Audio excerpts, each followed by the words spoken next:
Thus far, we've looked at the panaceas around development. So efforts to undertake development to address the critical, financial, economic poverty, health, lack of education, etc., within the global south that largely failed.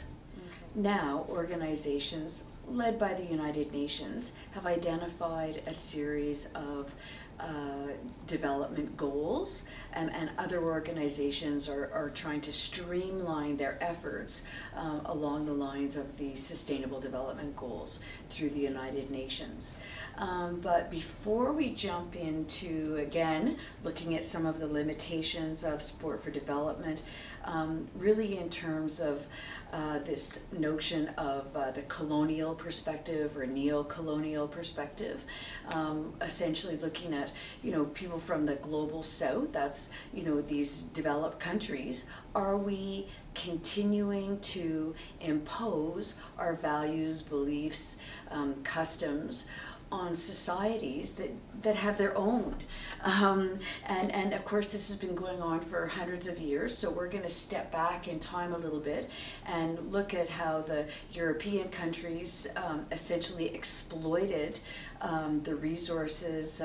We're going to take a look at Africa and how they sort of chopped up a nation along arbitrary lines that didn't have anything to do with the local culture or people or religion, and then essentially those people became part of slave labor in terms of whether it was extracting minerals or working in plantations, farms, diamond mines, etc. So what we're going to do is first jump back and look a little bit at colonialism, and then we're kind of asking that question: are we undertaking some of these same practices today? And is sport for development being used for a tool to sort of, hide or brush away the corporatization of development in Africa, because they're doing really great things with basketball programs, so that organization must be okay, when it's not. They're maintaining the same hegemonic practices that were instilled earlier through the European colonial rule of Africa.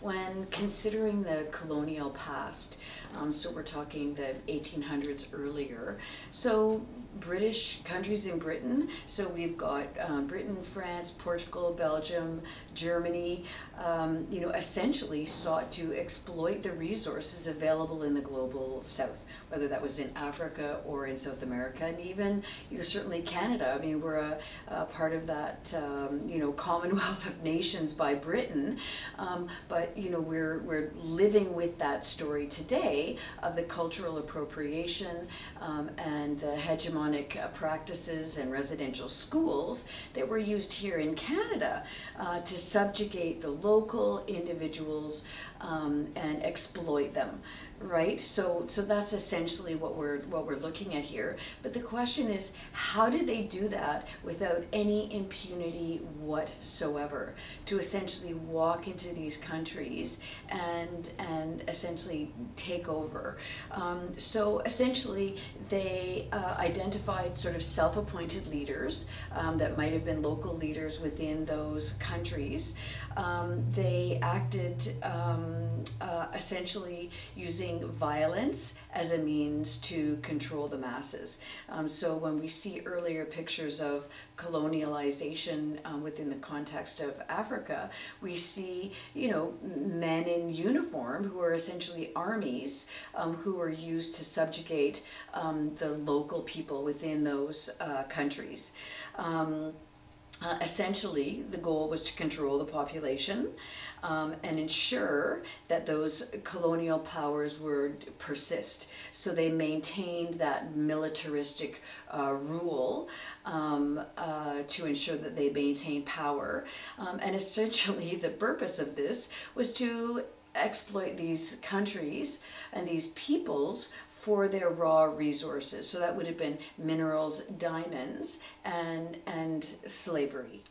Have any of you ever been to France and to Versailles? So even in its day, Versailles was known for its excesses, right? And I think they chop off a head of a king and the queen, as the mobs who were starving, rampaged and essentially took over Versailles because of the excesses of the wealth. So if you've been to Versailles, the entire castle is gold.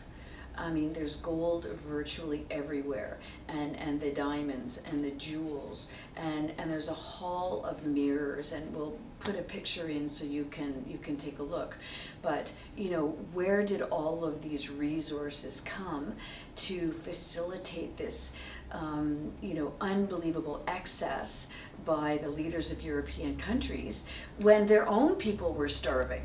Well, it was through slavery and mining that was done in Africa, and then bringing those resources back and building these. Versailles is beautiful.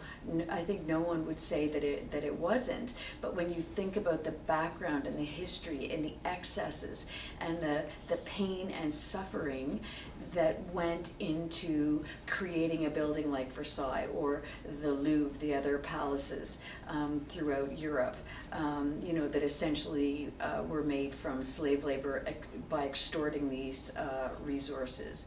Now, when we look at the palace, we don't necessarily see, or first thing that comes to mind isn't the subjugation of the people that were enslaved in the mines to bring about that gold and those diamonds and those jewels, and the people that died doing that, how they were taken from their own culture, history, heritage, and essentially used by these European leaders and royalty to essentially build palaces for themselves.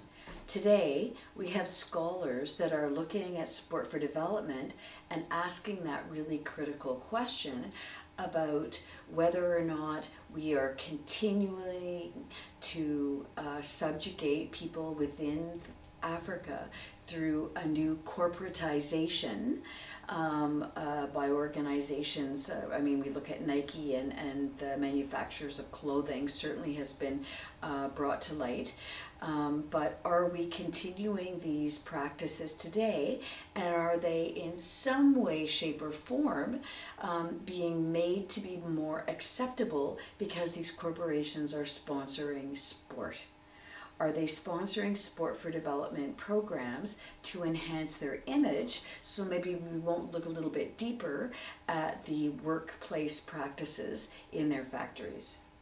The legacy of colonialism persists today. So while we might call it neo-colonialism, right, the impact of the colonial rule by the British and the other countries has now been supplanted by a new form of rulers. Some of those are corporations, and we'll talk about Nike, and we'll talk about the factories and the wages. But when you look at a country, so I think I mentioned earlier that I lived in Nigeria as a child, and there's a military ruler there now, still a huge sense of British history and custom from that, hegemonic forces that continue to supplant local values, ideas, and cultural norms with those British cultural norms. And one example that as kids we just thought was really bizarre was the policemen all wore white gloves. Now, the horror story of the legacy is the corporatization, where these corporations have taken over where the European countries left off, because what was left in Africa were dictators, military rulers, despots, famine, lack of any form of social justice among the people, because they had lost that over the years and years of adopting these hegemonic practices from these other countries. So in Nigeria, when I was there in the early 1970s, there were oil companies everywhere, every major oil company in the world, and Nigeria, of course, is one of the largest oil producers in the world. But when we were there were beautiful beaches. It was just a gorgeous country, and we lived near a rainforest, and local people, there were fishing villages that we could see from our home, where people were able to gain their livelihood by fishing every day or getting snails. And escargot, for dinner was a very common meal. Now, all of that has been destroyed. The environment has been destroyed. And daily in the newspapers, we hear about the unrest, Boko Haram kidnapping children. They're fighting for those oil dollars. They're unhappy with the type of government. And how is the government maintaining control? Through, military practices.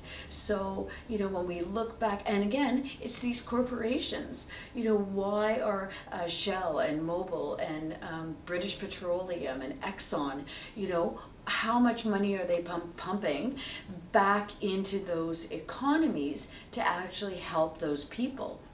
So what we see is large organizations sponsoring a sport for development program. And this is corporate social responsibility on their part. I know you're familiar with that term, where they're trying to enhance their image by doing good things in the community, by assisting with social issues. So here they're sponsoring sport, and then they're able to say, well, these are the good things that we're doing in Africa. Whereas they're actually devastating the environment, the local culture, and any type of fishing village that might have been there 50 years ago is completely obsolete because of the pollution that's been left from these countries, these companies that have no force. No one is forcing them to clean up the mess that they've made. So this is essentially the context for sport for development that's in Africa today. And I'm not saying that every sport for development program is funded by these organizations. I'm not saying that at all. But I am saying that these corporations are using sport for development as a way to reduce the scrutiny from the widespread abuses that they're undertaken. So transnational corporations such as Nike are very enthusiastic supporters of sport for development programs, because they help their corporate social responsibility efforts, and of course which enhance their image. And what's really interesting is that the sport for development and peace organizations are really quite susceptible to this. So what I'm trying to say here is that if you're launching a program to use sport to address a social issue, anywhere in the world, it could be in Canada, Africa, South America, what have you, and Nike offers to be a partner, then that gives you legitimacy, it gives you funding, it offers you opportunity to make other partners, right? Like we could go down that list, and so individuals who are really well-meaning and want to start this really great, sport for development and peace program don't necessarily realize this broader contextual phenomenon of the corporatization of sport for development. Okay, so I'm just going to share a quote for you, but I just want you to remember that the key question that we need to take away is sport for development a new means for the colonialism of Africa or developing nations, the global south, because we're facilitating the corporatization of these nations. Just so we're clear here, factory workers for Nike, 80% of which are female, are making Nikes for 20 cents an hour and working 70 to 80 hours a week.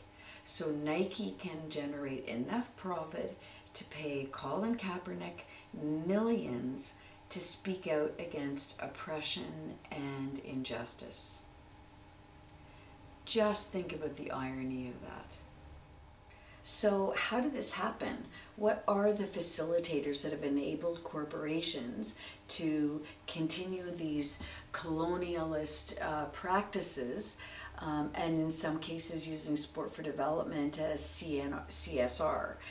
So in some of these nations, there's very, very little government intervention. They need corporations to come in and spend money to help to build their economies. So when large multinational corporations enter the country, often they might even have incentives for them to do so. They promote the private sector, which really acts as a relatively unencumbered, group of organizations, because the lack of labor laws and such that we would have in North America. And certainly, in those countries, as we have in North America, it's consumer oriented. We want to be able to buy those products, so we're less likely to really look deeply into the practices of these types of corporations. Just going to give you a bit of an example. So might have been 10, 12 years ago, a little boy, 11 years old, quite famous now, Craig Kielburger, went to factories in Asia and Africa and filmed child labor. And there were pictures of 5-year-old children, tots, really, wee kids, who were stitching up soccer balls for really major corporations from Europe and North America. And there was a huge outcry among the public. And so I think that all of the sport apparel and equipment manufacturing companies realized that they needed to have some type of self-governance and regulation around the way they treated their workers, because people were going to stop buying their products. So, do you really want to go out and buy a soccer ball and play with that, or give it to a child when you know that it's been stitched by a 5-year-old sitting on the floor in horrific conditions that's probably being paid 5 cents an hour, or maybe 10 cents per soccer ball? So, the outrage around this, and Kielburger did just an amazing job. It was front and center in the media. So they did work with the United Nations, and they came out with a sort of a template of guidelines that was going to be used, and really there were many signatories onto that from basically most of those the sport manufacturing organizations. However, how much of their practices actually changed? What type of monitoring is going on? Are they doing self-reports? Do they allow people to go in and film what the practices are within the context of the factories and the workers? I mean, we're still hearing about people working, like double the work week that we would work in Canada for a fraction of the pay. So, they've undertaken some initiatives, but how much of those initiatives are actually making a fundamental difference? And then back to the notion that they don't have the scrutiny in the governments in these countries to go ahead and be monitoring those labor practices that would certainly be happening in Canada. The globe operates through markets, corporations, they're a natural, they're taken for granted assumptions that they're going to be operating in and within the global south through factories and manufacturing, and we'd like to think that their practices are reputable in terms of their treatment of the people that are working there, and hopefully they're investing in those local economies that definitely need those corporations to be there. And certainly we have activists that are out there monitoring all of this. But at the end of the day, Dovra and LeBron from 1984, they asked the question, and I just want this to resonate with you for a few minutes. Is Nike recolonizing the globe? Okay, in disempowering vulnerable places and people, really, for the benefit of the very powerful and the very wealthy. As sport for development practitioners and scholars, what can we do? We have some really excellent recommendations by Lindsay and Grattan, and they suggest, really importantly, that, maybe we've undervalued local practices and knowledge. And when we think about addressing a social issue through sport, that needs to begin with interviews with the local people who are impacted by this, and what is their local knowledge, what's their background, what solutions do they have. So we need to start there. There definitely is a gap in political agendas. These are developing nations that maybe don't have the capacity to address some of these issues that sport is trying to tackle. There are limitations in the research findings. It's fantastic that we have our Journal of Sport for Development, that Sport for Development has grown exponentially in recent years, but more research is needed. And it's the type of research that really needs to be addressed. So we've undertaken research that might be a pre and post, before and after a particular program was implemented. But what we really need to do is an ethnographic study where someone lives and breathes a program in a community, and they're collecting multiple forms of data that really tell the story about the impact or the non-impact or the issues arising out of the Sport for Development program. Very importantly, we need to use local actors and participative action research, where maybe you have funding, but that funding doesn't go necessarily to the researchers. The funding goes into the local people to participate in the research that you're undertaking, and that their voices are paramount in the type of data that you're trying to collect. And certainly interviews with those who are involved in sport should be seen as significant contributors to developing our knowledge, and then reformulating our goals and aims with regards to what we really want to see from sport for development and peace programs.